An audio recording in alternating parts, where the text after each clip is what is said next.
사람은 관계를 맺으며 사는 존재입니다. 하나님과 관계를 맺고 살며 사람과 관계를 맺고 살고, 그 다음에 자연에 있는 동물과 식물과 관계를 맺으며 사는 존재가 바로 인간이다라고 할 수 있습니다. 하나님께서 아담을 창조하실 때 하나님 보시기에 심히 좋았더라라고 말씀을 하고 있습니다. 하나님과 아담의 관계가 완전했다라는 것을 말해주고 있어요.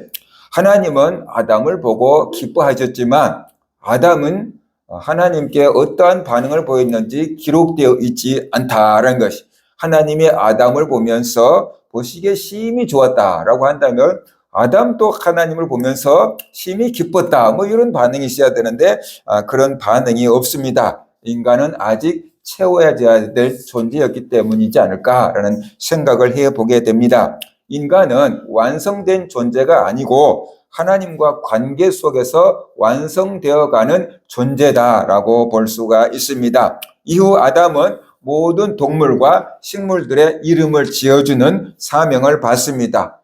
그리고 아담이 모든 동물과 식물의 이름을 지어줍니다. 그런데 그 많은 동물들 그리고 그 많은 식물들 중에서 어떠한 존재도 내 이름이 내 마음에 들지 않는다, 다른 걸로 바꿔줘 라고 하면서 반기를 든 사람들이 든 존재가 없었다라는 것이, 왜 그랬을까요? 아담이 모든 동물, 모든 식물의 본질을 파악하고 거기에 가장 알맞는 이름을 붙여주지 않았을까 하는 생각이, 그러니까는 아담이 모든 동물의 본질, 식물의 본질을 다 파악하고 그 본질에 맞는 이름을 붙여주었기 때문에 다 자기 이름을 기쁘게 받아들였던 것이다 라는 것이, 그만큼 아담은 창조 세계와 조화롭고 평화로운 관계를 유지하고 있었다라고 볼 수 있습니다. 그런데 하나님이 말씀하십니다. 사람이 혼자 사는 것이 좋지 아니하니. 분명히 성경은 말씀합니다. 사람이 혼자 사는 것이 좋지 아니하니.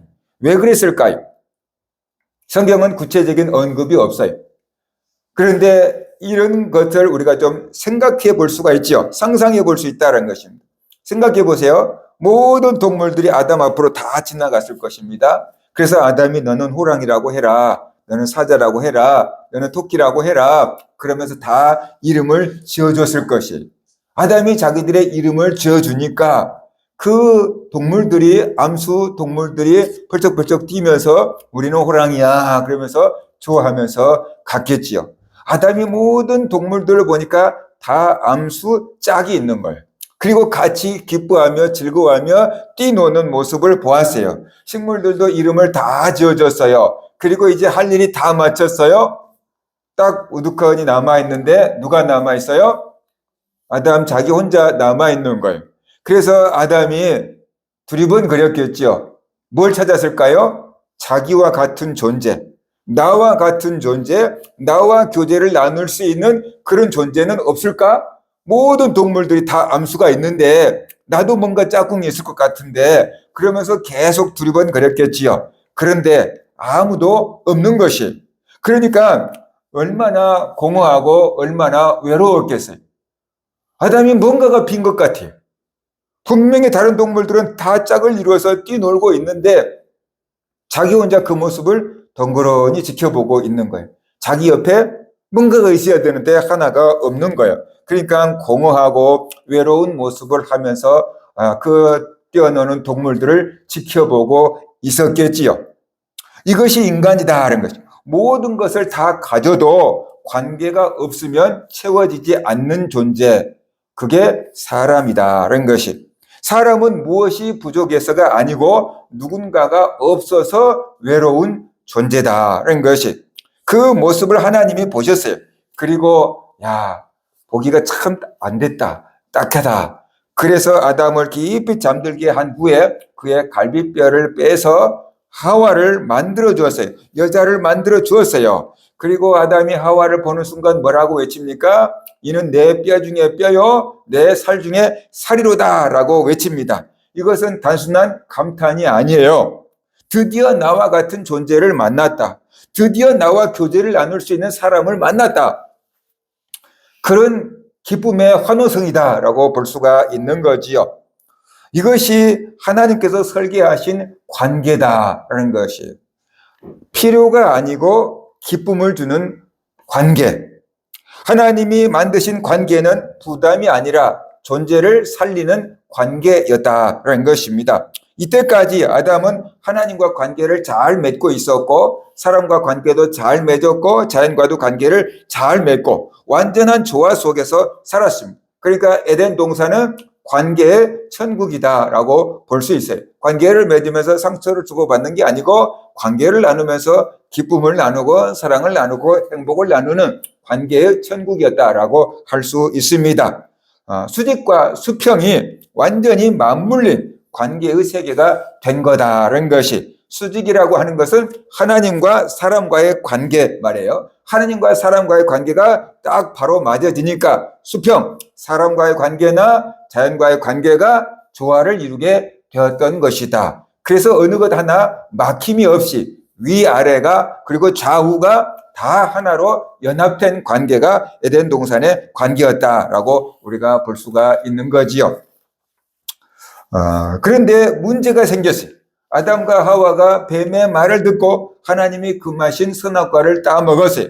그 순간 모든 것이 무너지기 시작합니다. 죄가 들어오자 가장 먼저 나타난 것은 관계가 무너졌다. 죄가 관계를 파괴했다는 것입니다. 죄는 단순한 행동의 문제가 아니라 관계의 파괴를 가져온다라는 것이. 예를 들어서 부부가 결혼했는데 한쪽에서 외도를 했다고 해봐요. 그러면 그 부부의 관계는 어떻게 돼요? 깨진 것이. 죄는 관계를 파괴한다라는 것을 우리가 알아야 되는 것이죠. 죄는 하나님과 사람 사이의 관계를 끊어놓고, 사람과 사람 사이의 관계를 끊어놓고 사람과 자연과의 관계도 끊어놓았다라는 것입니다. 하나님이 에덴 동산을 거니시는 소리를 듣고 아담과 하와는 어떻게 돼요? 숨어버렸어요. 원래 사랑의 관계였는데, 하나님과 사람은 사랑의 관계였는데 죄를 짓고 나니까 두려움의 관계로 바뀌어버렸다라는 것이에요. 가까이 해야 될 하나님을 피해야 할 존재로 생각하게 된 것이지요. 그래서 하나님이 아담아 네가 어디 있느냐라고 물으실 때 아담이 뭐라고 대답합니까? 내가 벗었으므로 두려워하여 숨었나이다. 자, 그러면 아담과 하와가 선악과를 따먹기 전에는 옷을 입고 있었을까요? 벗고 있었을까요? 벗고 있었지요. 그때는 두려워했어요? 하나님을 사랑했어요? 하나님을 사랑했어요. 그런데 죄를 짓고 나니까 내가 벗었으므로 두려워하여 숨었나이다. 그러면서 하나님을 피해서 숨어버린 거예요. 옷을 벗고 있는 것은 죄를 짓기 전이나 죄를 지은 다음이나 똑같아요. 그런데 옷을 벗고 있었을 때, 죄를 짓기 전에는 하나님과 아무런 꺼리낌이 없고 허물이 없었던 거예요. 부끄러울 이유도 없었던 거예요. 그런데 죄를 짓고 나니까 이게 뭔가 부끄럽다는 것을 알게 된 거죠. 관계가 뭔가 어그러졌다는 것을 알게 된 거죠. 그래서 스스로 두려워서 숨어버리게 되었다라는 것이에요. 하나님이 다시 물으십니다. 누가 너에게 먹지 말라고 한 것을 먹었느냐? 그때 아담이 뭐라고 대답합니까? 하나님이 내게 주신 저 여자가 먹으라고 해서 먹었습니다 라고 대답하잖아요. 이 말은 단순한 변명이 아니고 이 말 속에 세 가지가 들어있는 것입니다. 뭐가 들어있냐? 하나님을 향한 원망이 들어있어요. 하나님이 내게 주신 저 여자가 그러잖아요. 그냥 저 여자가 주워서 먹었나이다 이게 아니잖아요. 하나님이 내게 주신 저 여자가 그러잖아요. 그러니까 하나님이 저런 여자를 안 줬으면은 됐을 텐데 저런 여자를 줘서 내가 선악과를 먹었어요. 하나님 잘못이. 하나님 책임도 있어요. 이렇게 지금 얘기하고 있는 거예요. 그렇죠? 그러니까 하나님을 향한 원망이 들어있고 그 다음에 저 여자가 주어서 먹었나이다. 그러니까 저 여자에 대한 원망도 있어요. 근데 저 여자가 누굽니까? 이는 내 뼈 중에 뼈요, 내 살 중에 살이라고 했던 사람인데 그 사람을 향해서 지금 원망하고 있어요. 그리고 책임을 회피하고 있어요. 나는 별로 책임 없어요. 하나님 책임, 하와 책임, 나는 별로 책임 없어요. 뭐 이런 식으로 지금 빠져나가고 있는 것입니다. 그러니까 사랑의 언어가 원망의 언어로 바뀌는 순간 관계는 이미 무너진 것이다 라는 것이, 아담이 하나님에게 하나님이 내게 주신 저 여자가 먹으라고 해서 먹었습니다 그랬을 때 하나님이 기분이 좋으셨을까요? 안 좋으셨을까요? 안 좋으셨겠죠. 그죠? 그러면은 하나님이 내게 준 저 여자가 먹으라고 해서 선악과를 먹었습니다 라고 아담이 변명할 때 그 소리를 옆에서 듣고 있었던 하와는 기분이 어땠을까요? 저런 것도 남편이라고. 그러지 않았겠어요? 저런 것도 남편이라고. 아니 내가 죄를 지었어도 더물을 덮어주었어야지.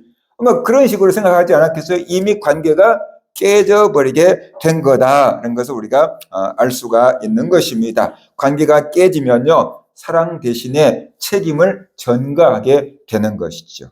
네 탓이다, 내 탓이다. 그런 것이 우리가 지금 아담의 후손으로 살고 있는 것이, 우리의 삶의 현실을 바라보면은 여전히 우리가 아담의 후손으로서 역할을 충실히 감당하고 있는, 안 좋은 역할을 충실히 감당하고 있는 우리 자신의 모습을 보게 되는 것입니다. 그리고 더 무서운 것은 사람은 멀리 있는 사람이 아니라 가까이 있는 사람에게 상처를 준다라는 것이, 특별히 사랑해야 되고 특별히 사랑해야 될 가족에게 우리가 상처를 주고 있어요. 저도 그렇고 여러분도 그렇고 돌아보면 그럴 거예요. 부부간에 상처를 주고받고, 부모가 자녀에게 상처를 주기도 하고, 자녀가 부모에게 상처를 주기도 하고, 나이 드신 그 어르신들 중에서 자녀들에게 맞고 사는 부모님들이 꽤 많아요. 자녀들이 부모를 때리는 거예요. 왜냐 그러면 용돈 안 준다고 때리고, 아프니까 이제 자녀들이 뭐 하라고 하는데 잘 못하잖아요. 귀찮잖아요. 그러니까 때리고 자녀들한테 맞고 사는 부모들이 많아요. 아들을 낳았다고 좋아했는데 나중에 아들한테 맞고 사는 부모들이 꽤 많아요.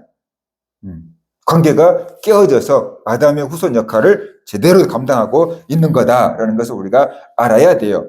자, 그래서 관계가 깨지면은 형제끼리도 상처를 주고받고, 가인과 아벨 그랬잖아요. 형제끼리도 상처를 주고받고 그런다는 것입니다. 하와도 동일한 반응을 보여요. 아담이 그렇게 대답을 하니까 하와도 자동적으로 나오는 반응이 있는 거예요.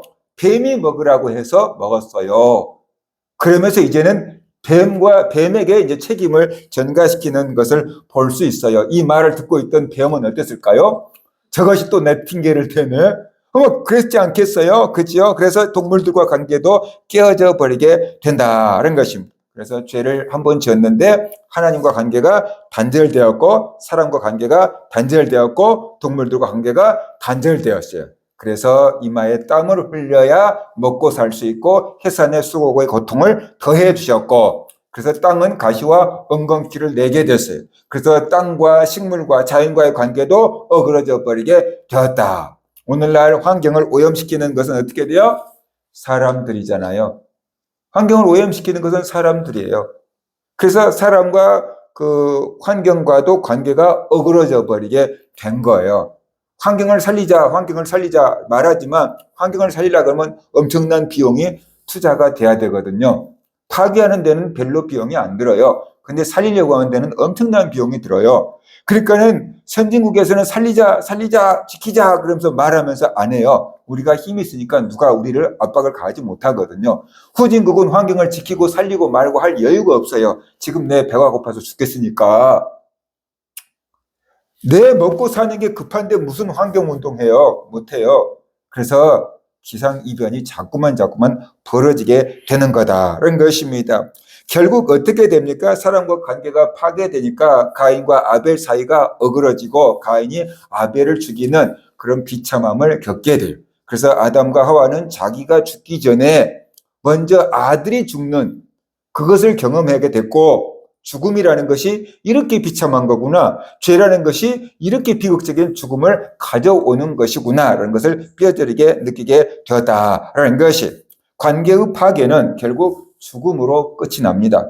관계가 무너지면 결국 생명까지 위태로워진다라는 뜻이, 아담과 하와는 그때 처음으로 죽음이 무엇인지 깨닫게 되었을 것입니다. 이 모든 것의 문제는 수직적인 관계가 어그러졌기 때문이라는 것입니다. 하나님과 관계가 어그러졌어요. 그러니까 사람과 관계가 끊어지고 자연과 관계도 파괴된 거다는 것을 우리가 알아야 돼요. 수평의 문제는 언제나 수직의 문제가 먼저였다라는 것을 알아야 돼요. 근데 사람들은 늘 수평의 문제만 해결하려고 혈안이 되어 있는 경우가 많아요. 사람들과 관계, 자연과의 관계만 해결하면 다 되겠지라고 생각하는데 근본 원인은 하나님과 관계가 어그러졌기 때문에 나온 것이고 사람의 마음이 삐뚤어졌기 때문에 나온 것이. 근데 이것을 모르고 자꾸만 환경의 문제나 사람의 문제만 해결하면 천국이 이루어질 줄로 생각하는데 이것은 착각이다라는 것이. 그래서 수직의 문제가 무너졌기 때문에 수평의 문제도 끊어진 거다. 관계를 회복하기 위해서는 하나님과 관계를 먼저 회복해야 한다는 것을 알아야 됩니다. 이 이야기는 과거 예전의 이야기가 아니고 오늘날 우리가 살고 있는 이 시대에도 여전히 유효한 문제다라는 것이. 지금 우리 이야기 오늘날 많은 사람들이 말합니다. 일보다 인간관계가 더 힘들다. 오늘날 직장 다니는 많은 사람들이 업무도 힘들지만 그보다 더 힘든 것은 직장에서의 인간관계가 더 힘들다라고 호소하는 사람들이 많이 있어요. 그래서 직장에서 받는 그 스트레스, 사람 때문에 받는 그 스트레스 때문에 정신과 치료를 받는 그런 사람들도 많다라는 것이. 업무가 부담스러운 게 아니고 사람이 부담스러운 거다라는 것이. 그래서 사람들은 점점점 관계를 회피합니다. 사람들과 관계를 맺다가 보면은 원하든 원치 않든 상처를 받게 되기 때문에 자꾸만 관계를 피하게 됩니다. 그런데 사람은 관계를 맺어야 되는 존재거든요. 그런데 사람과 관계를 맺으면 상처를 받을까 두렵거든요. 그래서 사람과 관계를 단절했어요. 그런데 누군가하고 관계를 맺어야 돼요. 그러니까 어떻게 돼요? 동물들과 관계를 맺는 것입니다. 그래서는 예전에는 애완, 뭐뭐 그랬는데 요즘에는 반려, 뭐뭐 이렇게 반려식물까지 붙여져 있잖아요. 반려라고 붙여버렸어요. 인생을 평생 나와 함께하는 존재로 그것과 관계를 맺는 겁니다. 왜냐 그러면은 식물이 나한테 상처 줄 이유는 없잖아요. 동물이 나한테 상처 주지는 않잖아요. 상처를 안 받고 관계를 맺을 수 있는 존재를 찾다가 보니까 동물이 되고 식물이 된 거예요. 근데 사람은 어린 아이도 나한테 상처를 줄 수 있거든요. 그래서 사람과 관계를 기피하고 동물과의 관계를 하고 그래서 뭔가가 관계는 맺으면서 상처는 피하려고 하는 거예요. 이제 과학 문명이 발달하니까 AI하고 대화를 나누고 살죠. 뭐 나이 들어도 결혼 안 하고 사는 미운 우리 새끼인가 미운 내 자식인가 뭔가 그런 프로그램이 있더만요. 그렇죠? 뭐 누구요? 아니 근데 나이가 뭐 40인가 50인가 돼가지고 어머니가 뭐 7순인가 됐는데 어머니 생일잔치 한다 그러는데 손주는 안아보지 못하고 집에서 모든 로봇이 다 출동을 해가지고 어머니 70에 생신을 축하합니다 하고 음식점 가면 이게 서빙하는 기계 있잖아요. 거기에 모니터에다가 뭐 70회 생신을 축하합니다 써가지고 띠리리리 굴러오고 여기 저 택자 위에 세우는 로봇은 할머니 생신을 축하합니다 그리고 생신 축하합니다 하고 노래를 부르고 뭐 제니라고 하는 로봇은 나와갖고 치마를 입고 와갖고 생신 축하한다고 제니 춤을 춰주고 할머니가 미쳐버리려고 그래. 그 다음에 이제 그 돈 쏘는 기계를 가져갖고 막 5만 원짜리를 넣고 막 도다다다다다 막 돈을 쏴주니까 막 엄마가 좋아가지고 그러니까는 집에서 로봇하고 살아요. 결혼 안 하고 애기 안 낳고 로봇이 자기 애기래요. 그러니까 그 아들의 로봇이 할머니를 보고 할머니라고 했단 말이에요. 그러니까 할머니가 화가 나가지고 그러면 네 어머니는 누구냐? 라고 물으니까 걔가 뭐라고 하냐면 할머니가 내 어머니 되어주시면 안 돼요. 족보가 이상해지잖아요. 로봇이 그렇게 얘기를 하더라고요. AI가 할머니가 내 어머니 되어주시면 안 돼요. 그렇게 얘기를 하는 거예요. 그러니까 이렇게 로봇하고 살면서 그 남자는 굉장히 좋대요. 돈만 주면 사다 놓으니까 시킨 대로 하니까 춤추라면 춤도 추고 노래 부르라면 노래도 부르고 그 로봇한테 물어봤어요. 딸아, 아빠가 결혼하면 좋겠어? 그리고 물어봤어요. 그랬더니 그 딸이라고 하는 로봇이 뭐라고 했냐면 아빠가 평생 나와 함께 있었으면 좋겠어요. 그렇게 대답을 하는 거예요. 자기 어머니한테 보세요. 얘가 평생 나랑 같이 살자고 하잖아요. 이렇게 하면서 사는 세대가 돼버렸어요. 더 기능이 좋은 로봇이 생길 거예요. 로봇이 문을 열고 나오더라고요. 로봇이 문을 열고 딱 나와서 딱 춤을 추는데 진짜 사람처럼 춤을 추는 거예요. 그런 시대. 이제 나중에 여러분이 몇백만 원만 주면은 중국산 로봇을 사다 놓고 아마 그렇게 살아갈 수도 있는 거죠. 왜 그런가? 사람은 나에게 상처를 줘요. 근데 사람은 본질적으로 관계를 맺으며 살아야 돼요. 그러니까 상처받지 않으면서 관계를 맺으려고 하니까 사람은 아니다. 동물이나 식물이나 로봇이 되는 거예요. 그런데 그것이 진정한 관계는 아니다는 것을 우리가 알아야 됩니다. 점점점 사람 없는 안전한 세상을 만들고 있습니다. 가상 공간 속으로 숨어들고 있습니다. 상처를 피하려다 결국 사랑도 잃어버리고 있는 거다라는 것이. 그래서 어떤 사람들은 산속으로 들어갑니다. 혼자 사는 삶을 선택합니다. 그러나 그건 진정한 해결책이 아니라는 것이.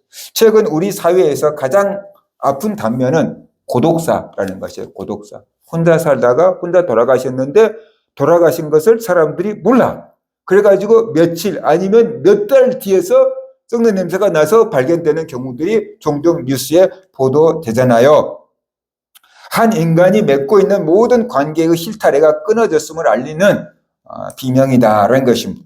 사회복지 현장에서는 이것을 예방하기 위해서 다양한 제도를 만들었어요. 그러나 제도가 사람의 온기까지 대신해 줄 수는 없다라는 것이. 관계를 파괴하는 것이 상처를 피하는 길이라고 믿었던 선택이 결국은 자신을 사회적 진공 상태로 몰아넣는 비극이 되고 말았다라는 거예요. 내 주변에 아무도 안 남아있는 것입니다. 고독사는 단순히 혼자 죽는 것이 아니고 사회적 관계망의 완전한 붕괴를 의미한다. 갈수록 심각해진다는 것입니다. 관계를 피하면 당장은 편할 수 있습니다. 상처 안 받으니까 편합니다. 그러나 결국 사람은 관계없이 살 수 없는 존재이다라는 것이. 그래서 더 깊은 외로움을 경험하게 된다라는 것입니다. 실제로 보건복지부 2024년 고독사 실태조사 결과 보고서에 따르면 2024년 한 해 동안 우리나라에서 관계의 단절 속에 홀로 죽음을 맞이한 고독사 사망자가 3,900명을 넘어섰어요. 이는 전년보다 7.7% 이상 증가한 수치라고 해요.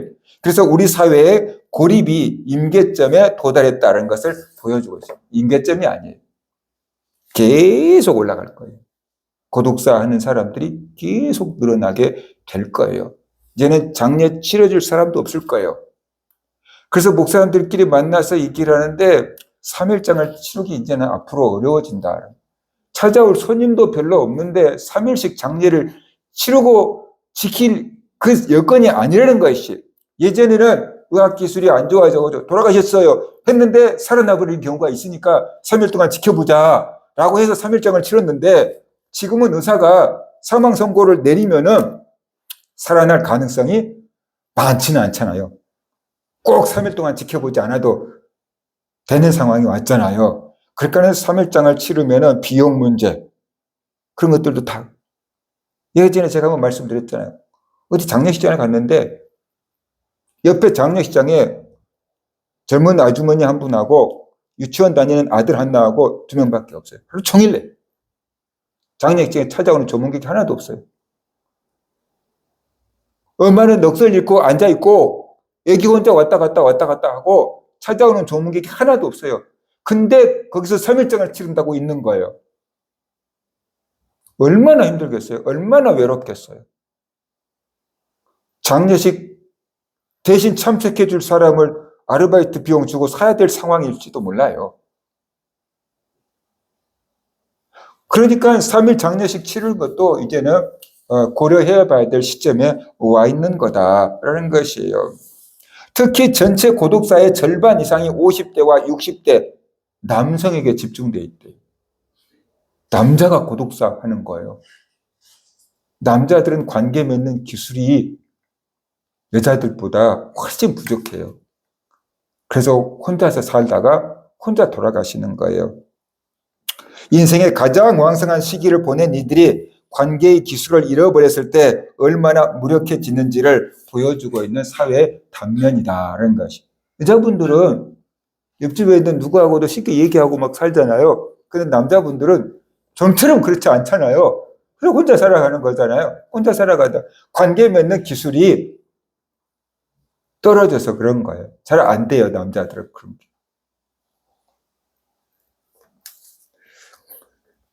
그래서 고독사는 단순히 빈곤의 문제가 아니다라는 것이에요. 그것은 관계의 파산입니다.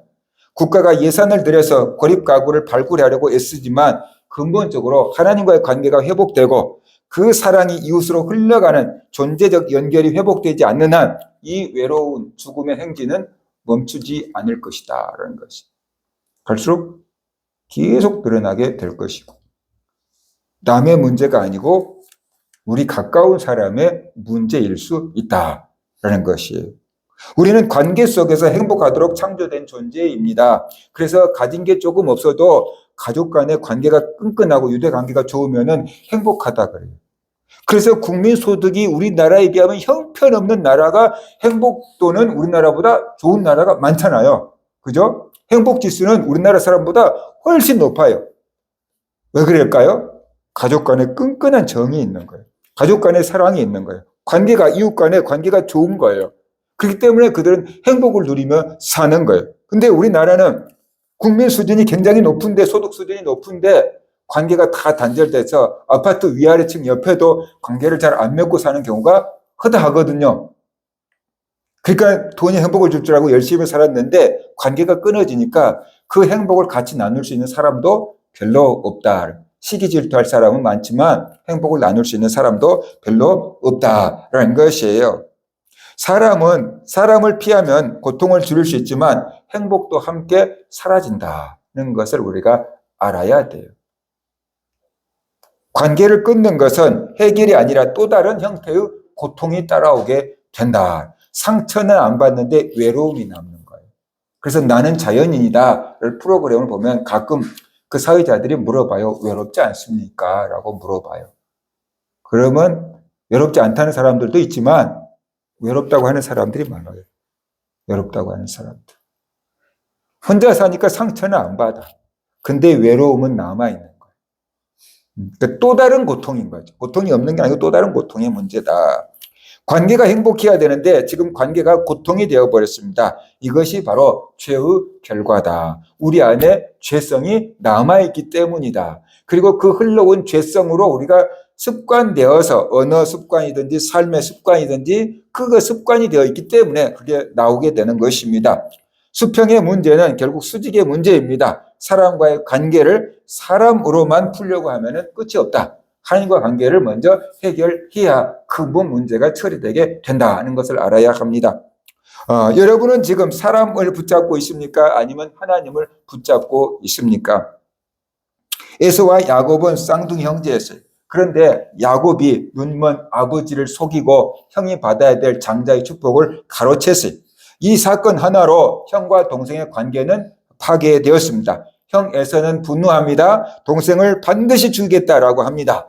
동생 야곱은 형을 피해서 도망을 갑니다. 외삼촌 라반의 집에 피난을 가서 20년 동안 양을 치며 목동으로 삽니다. 20년이라는 시간이 흘렀습니다. 이제 그 원한도 잊혀질 만도 합니다. 하지만 사람의 상처는 20년이 흘러가도 없어지지 않았다라는 것이. 에서를 보면 알아요. 20년이 흘러갔는데 야곱을 죽이려고 하는 그 마음이 사라지지 않고 있었어요.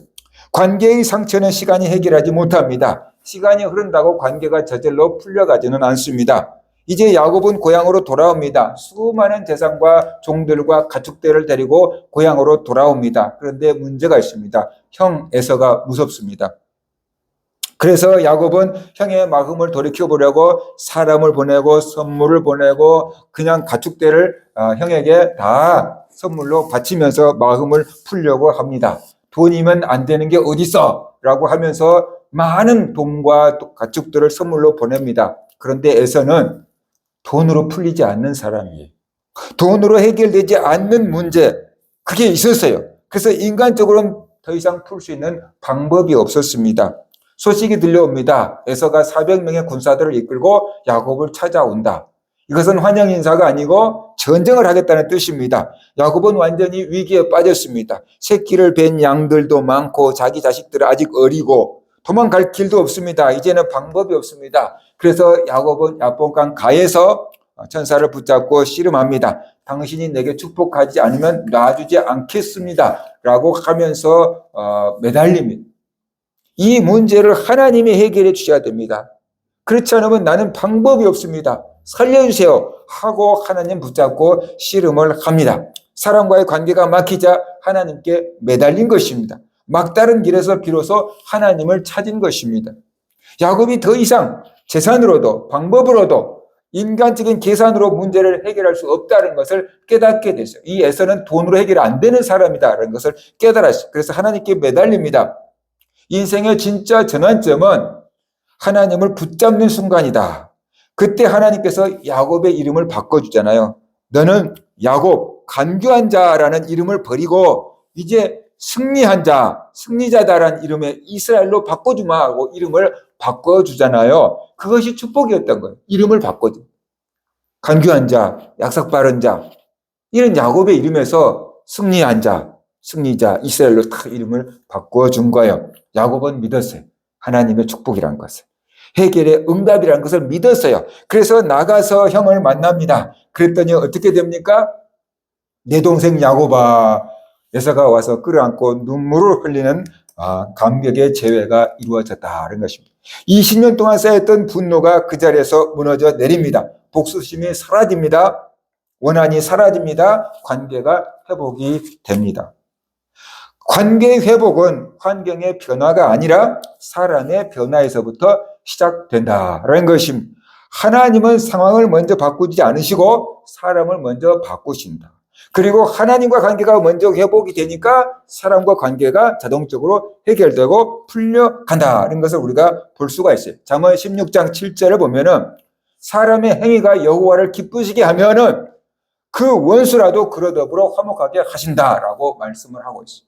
그러니까 우리 행위가 하나님을 기쁘시게 하면 하나님과 내가 관계가 잘 맞아지면 원수라도 나와 화목하게 하나님께서 만들어주신다라고 말씀을 하고 있어요. 하나님과 관계가 우선이다라는 것이. 예전에 우리 교회 다닌 어떤 성도가 직장에서 너무 자기를 괴롭힌다는 거예요. 직장을 못 다니겠다는 거예요. 직장 생활이 너무 힘들어요. 그만두고 싶어요. 그랬어요. 그래서 내가 하나님과 관계가 막힌 게 없나 생각해봐. 그랬어요. 하나님과 관계가 막힌 게 없나 생각해봐 라고 얘기를 했거든요. 더 이상 말도 안 했어요. 근데 곰곰이 생각해 보더니 와서 이렇게 얘기를 했어요. 목사님 11조를 하기로 했어요. 그리고 11조를 했어요. 그런데 그 다음에 더 놀라운 일이 벌어졌는데 직장에서 자기를 괴롭히던 사람들이 이제 괴롭힘이 끝났어요. 안 괴롭힌대. 그래서 그 직장을 계속 더 다녔어요. 말도 안 되는 얘기인 것 같잖아요. 말도 안 되는 얘기인 것 같잖아요. 근데 직장에서 사람들이 괜히 괴롭혔어요. 나는 열심히 하는데 나를 막 괴롭힌단 말이에요. 그러니까 내 입장에서는 이해가 안 되잖아요. 인간적으로 잘해보려고 막 커피도 타다 주고 뭐 또 했는데도 소용없어요. 그러니까 이제 어떻게 돼요? 그만둬야 되는구나 라고 생각한 거예요. 그런데 사람과 관계보다 하나님과 관계가 우선이다 라고 생각해서 제가 하나님과 관계가 어그러진 게 없나 생각해봐 라고 하니까 본인이 믿음이 있으니까 그 말을 듣고 곰곰이 돌이켜보니까 내가 11조를 안 해서 그런가 보다 생각이 들었나 봐요. 나는 11조 얘기를 안 했어요. 본인이 깨달았어요. 그리고 11조를 하겠다고 했어요. 근데 그 다음부터 괴롭힘의 문제가 해결된 거예요. 본인도 너무 신기해가지고 나한테 와서 얘기한 거예요. 목사님. 내가 11조 한 것밖에 없는데 나를 괴롭히는 사람들이 나를 안 괴롭히고 너무 예뻐해요. 이상하잖아요. 그래서 분명히 잠언은 그렇게 말씀하고 있어요. 사람의 행위가 여호와를 기쁘시게 하면 그 원수라도 그로 더불어 화목하게 하시느니라 라고 말씀을 하고 있어요. 너무 이상한 얘기라고 하겠지만 그런 간증이 있잖아요. 삶의 증거가 있잖아요. 그러니까 사람과의 관계를 사람과 해결하려고 막 애만 쓰지 말고 하나님과 관계가 막혀서 이런 건 아닌가 하나님과 관계를 한번 돌아보고 그것도 점검해 볼 필요가 있다는 것이 성도라고 한다면 하나님과 관계가 우선이다. 하나님과 관계가 바로 이제 잡히면 사람과 관계도 해결되겠지라는 그런 마음을 갖고 먼저 하나님과 관계를 해결해보고 그 다음에 사람과 관계를 해결해보려고 노력할 때 그게 더 효과가 있을 것이다. 그런 것이 우리는 성령의 역사가 한 공동체의 관계를 얼마나 경이롭게 회복시키는지 오늘 본문 사도행전 2장을 통해서 볼 수 있어요. 오순절 성령 강림 이후에 하나님과의 관계가 완전히 회복된 예루살렘 교회 성도들에게 놀라운 변화가 일어났어요. 성경은 이렇게 기록합니다. 믿는 사람이 다 함께 있어 모든 물건을 서로 통용하고 날마다 마음을 같이하여 기쁨과 순전한 마음으로 음식을 먹고 이렇게 말씀을 하고 있어요.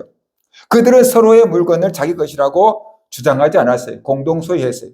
여러분 냉장고 안에 여러분이 갖다 놓는 먹을 게 있죠. 동생이 먹고 언니가 먹고 엄마가 먹고 그러면 누가 내 거 먹었어? 안 그럽니까? 누가 먹었다고 하면 사나! 이럴 수도 있잖아요.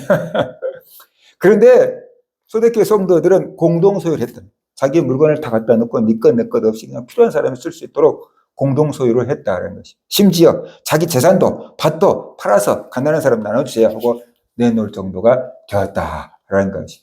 인간이 가지고 있는 탐욕이 가장 큰 게 물질인데 그 물질의 탐욕을 뛰어넘는 사랑의 공동체가 만들어졌다. 이것이 성령의 역사가 있었기 때문이다라는 것을 우리가 알 수가 있는 것이지요.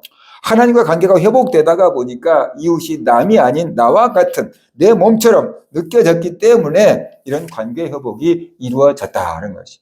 그래서 이 성경을 읽으면서 뭔가 탁 영감을 받은 사람들이 있었어요. 야, 이 사회가 이렇게 되면 얼마나 좋겠나? 천국이 되지 않을까?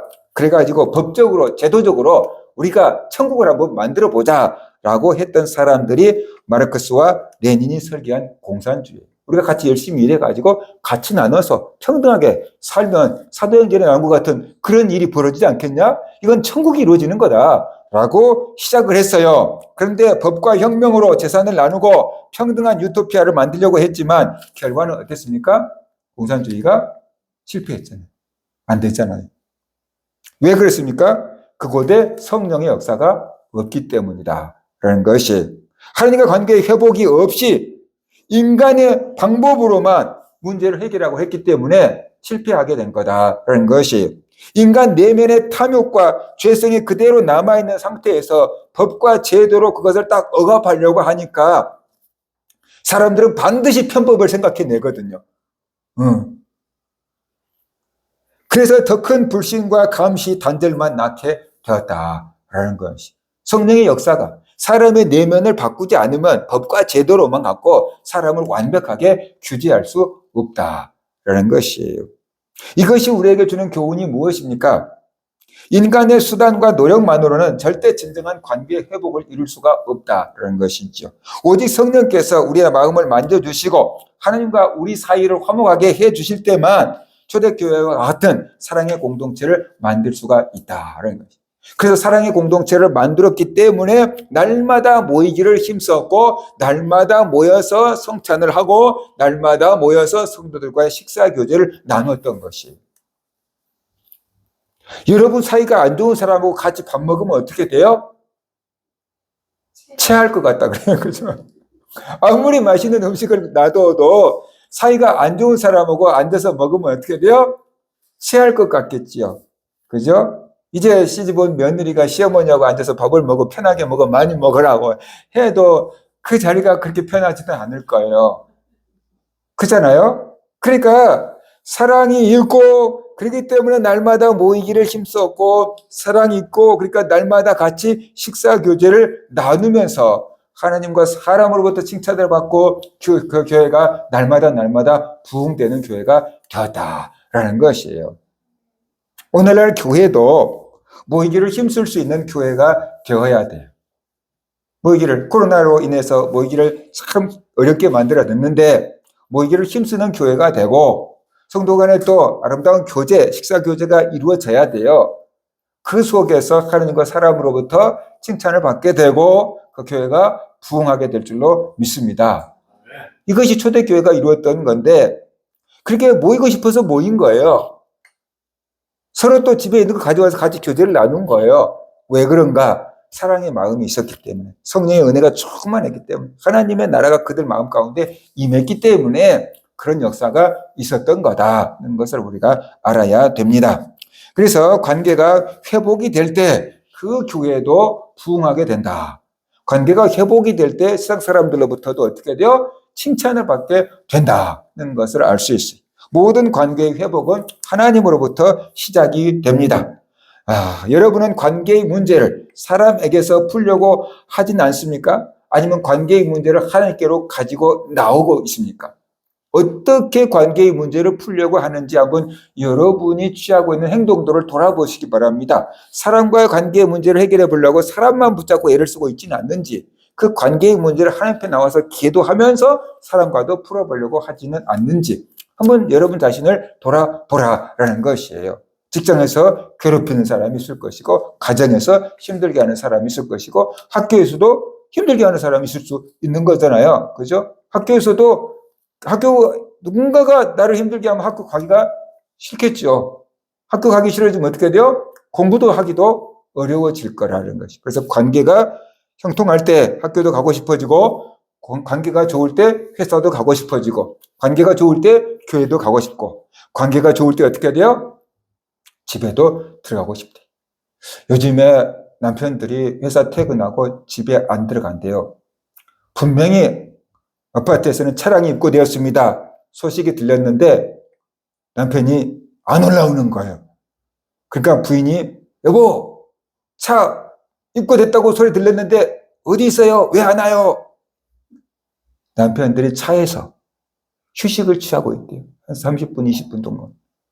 회사에서 하루 종일 업무에 지쳐서, 사람에게 지쳐서 상처받고 스트레스 받았는데 집에 가면 또 스트레스 받아요. 애기들하고 놀아줘야 되고, 집안일 해야 되고, 부인의 잔소리들 해야 되고. 그러니까 회사에서 받는 스트레스를 여기까지 받았는데 집에 들어가면은 가족들에게 쏟아넣기 쉽잖아요. 상처를 주기 쉽잖아요. 그러니까 가장들이 집에를 안 들어가고 자기가 열심히 일해갖고 돈을 벌었는데 집에 들어가면 자기 공간이 없다는 거예요. 애들 방이 있지, 뭐 거실이 있지, 뭐 그러니까 자기 방이 옷방이 있지, 뭐 이렇게 자기 방이 없는 거예요. 그러니까 오직 자기가 혼자서 조용하게 있을 수 있는 공간이 차밖에 없대요. 현대인들이. 그래서 주차장에다가 차를 대놓고 거기서 그냥 음악 틀어놓고 한 20분, 30분 동안 그냥 쉬어가지고 회사에서 받은 그 스트레스를 어느 정도 다 가라앉힌 다음에 집에를 들어간대요. 가족들한테 상처를 안 주려고. 그래서 살아 버티는 비결이니까 왜 빨리 안 들어오냐고 너무 다그치지 말고 좀 내버려 두라고 누가 글을 써서 올렸더라고요. 읽어보니까.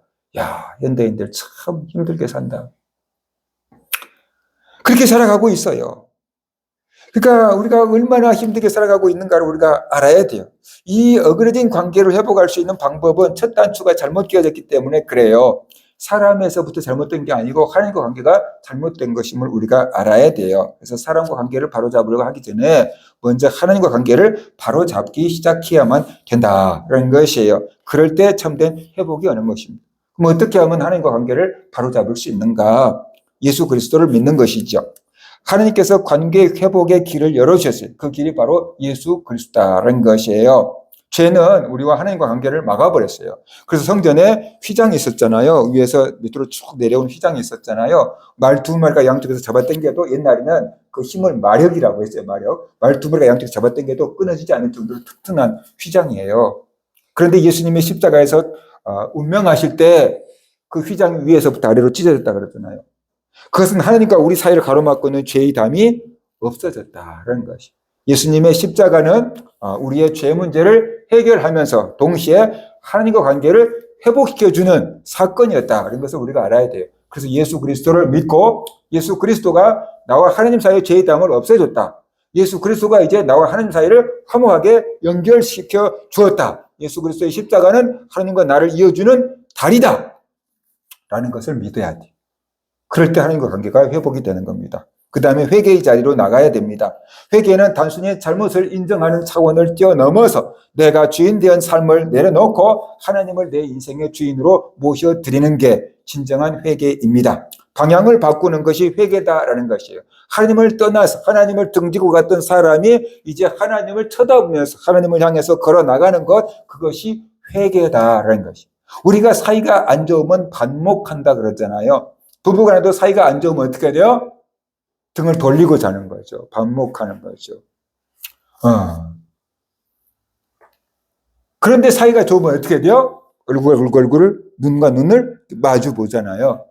그처럼 우리가 하나님을 등지고 멀리 떠난 죄인인데 하나님을 바라보고 나오는 것, 이것이 회개다. 우리의 시선을 하나님께 두고 하나님을 향해서 발걸음으로 움직이는 것, 그것이 회개다라는 것이. 그 다음에 성령의 도움을 구해야 합니다. 우리 힘으로는 용서할 수 없습니다.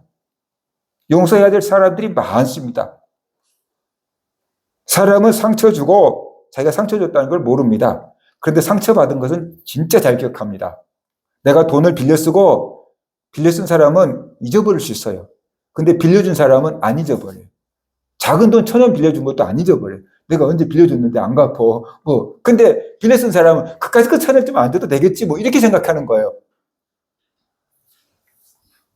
우리는 용서해야 될 사람들이 많아요. 그 사람들은 우리한테 상처 안 줬다고 하겠지만 우리가 용서해야 될 사람들이 많아요. 근데 우리 힘으로는 용서할 수 없어요. 우리 힘으로는 사랑할 수 없어요. 그러나 성령께서 우리 안에 역사하시면 비로소 우리가 용서할 수 있게 되고 비로소 사랑할 수 있게 되는 것입니다. 성령은 관계를 회복시키는 하나님의 능력입니다. 성령이 임하시면 불가능했던 관계도 가능해지게 되지요.